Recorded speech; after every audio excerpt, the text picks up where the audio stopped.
As a man was passing the elephants, he suddenly stopped, confused by the fact that these huge creatures were being held by only a small rope tied to their front leg. No chains, no cages.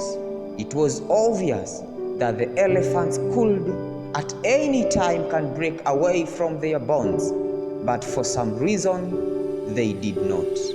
He saw a trainer nearby and asked why these animals just stood there and made no attempt to get away. Well, trainer said, when they are very young and much smaller, we use the same size rope to tie them, and at that age, it's enough to hold them. As they grow up, they are conditioned to believe they cannot break away.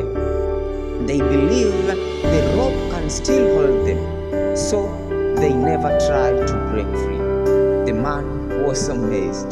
These animals could at any time break free from their bonds, but because they believed they couldn't, they were stuck right where they were. Like the elephants, how many of us go through life hanging onto a belief that we cannot do something simply because we failed at it once before? Failure is a part of learning. We should never give up the struggle in life. You fail not because you are destined to fail, but because there are lessons which you need to learn as you move on with your life. May God bless you, and may you find purpose in your dear